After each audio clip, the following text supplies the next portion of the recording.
Hi everyone and welcome, this is the Apostate Prophet. I hope you're having a great day. In recent years, the term caliphate has been used a lot in connection with the Islamic State, which is an Islamic terrorist organization that seeks to establish an Islamic empire and dominate the world. ISIS claimed that they had established an Islamic caliphate, and that they would unite the world's Muslims under this Islamic caliphate. Many people think this is something extreme, something unusual, but actually it's not. The term and concept caliphate is important to further understand the political and imperialist nature of Islam, and to understand that Islam is not just a personal religion between the believer and God, and to understand that Islam is not a religion of peace, which is a huge surprise. Many Muslims today wish to one day see a caliphate and believe that a rightful caliphate will rise in their lifetime. I know Muslims who are in their 60s still believing that. Some don't want to wait that long, so they just get up, go and die a terrible death in Syria, which is of course so unfortunate. So let's talk about what a caliphate actually is. In history, the caliphate was always at the center of Islam as a political entity and a world power. Both Christians and Muslims fought wars in the name of religion and ruled in the name of religion in history. But there is a major difference between how Christianity was ruled and how Islam ruled. With Christianity, we had numerous little entities, duchies, kingdoms, empires. Although most of the Catholic rulers listened to the Catholic Church in interfaith matters and internal religious concerns, they were otherwise meant to be independent and would legitimately deal with each other as allies, enemies, or neutrals, or subjects and rulers. The Orthodox were even more independent than that, and Protestantism after it emerged much more. The same is not true for Islam. Islam had a caliphate, and the caliphate was the global ruler of Islam and held the vast lands of the Muslims together as one entity. Well, at least it was supposed to be that way. While bragging about their loyalty and unity, Muslims kept fighting each other from the very beginning, so that was a bit difficult in practice. A caliphate is the Islamic State led by a caliph or caliph. I will say caliph because caliph sounds disgusting to my ears.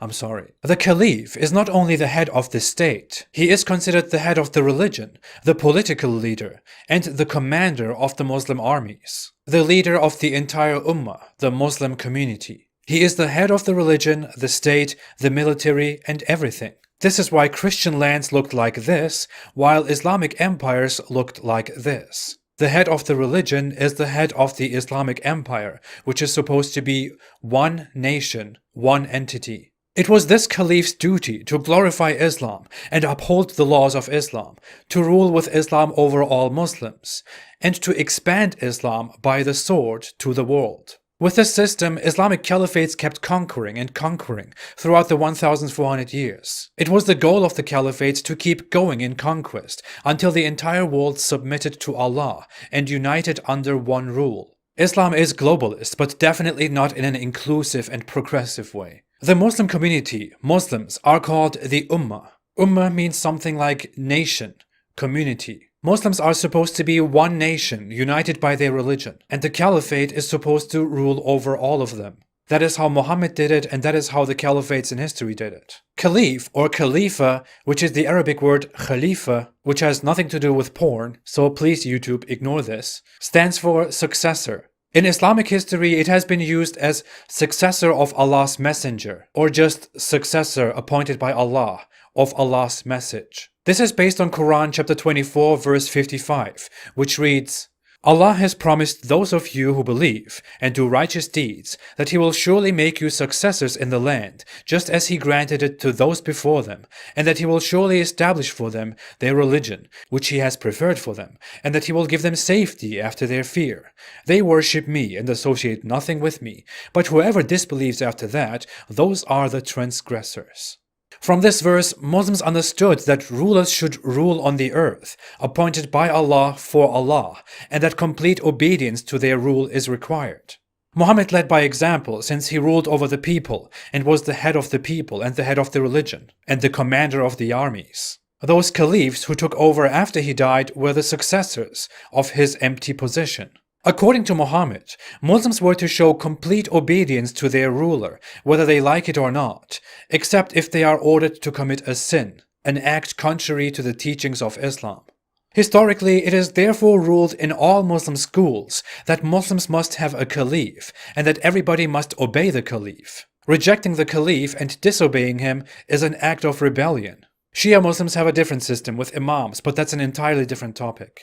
It is therefore that ISIS declared that they had raised a rightful caliphate, and that it was the obligation of every Muslim to pledge allegiance to this caliphate, and that those who reject this caliphate were rebellious dissenters who aid the evil West. Gladly, most Muslims around the world care about their lives nowadays, and are not like ISIS anymore, or not like Muhammad. I cited this in the past, and I find the following one of the best summaries of what Islamic jihad is, and what the caliphate's role in that is. I also find it great that our source is Ibn Khaldun, who is not only recognized in the Muslim world as a giant intellectual, but also internationally recognized as a forerunner of sociology. Ibn Khaldun, in his book Muqaddimah, describes the role of the caliph, the commander of the faithful.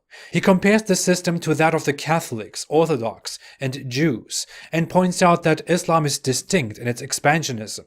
Ibn Khaldun explains, in the Muslim community, the holy war is a religious duty because of the universalism of the Muslim mission and the obligation to convert everybody to Islam, either by persuasion or by force. Therefore, caliphate and royal authority are united in Islam, so that the person in charge can devote the available strength to both of them at the same time. The other religious groups did not have a universal mission, and the holy war was not a religious duty to them, save only for purposes of defense. It has thus come about that the person in charge of religious affairs in other religious groups is not concerned with power politics at all. Among them, royal authority comes to those who have it by accident, and in some way that has nothing to do with religion. It comes to them as the necessary result of group feeling, which by its very nature seeks to obtain royal authority, as we have mentioned before, and not because they are under obligation to gain power over other nations, as is the case with Islam. They are merely required to establish their religion among their own people. He confirms what I said earlier, that in Islam the head of religion is also the head of the army and responsible for conquering the world. See, Ibn Khaldun is aware of history, and he knows that Christians, Catholic Christians, have here and there declared wars in the name of Christianity, that they have conquered and converted pagans to Christianity. He nevertheless explains that that is not a requirement of their religion, while in Islam it is. That's the difference between how Islam is naturally a military force, while Christianity is just the religion that military forces happen to believe in. I think this should make everyone understand that in Islam, the head of the religion is not like the Pope, someone whom the people can turn to for religious matters, or in some historical cases go and consult for the defense of the Christian world. In Islam, the head of the religion is the ruler of the world, and obedience to him is not only obligatory to Muslims, all the others also have to fear him.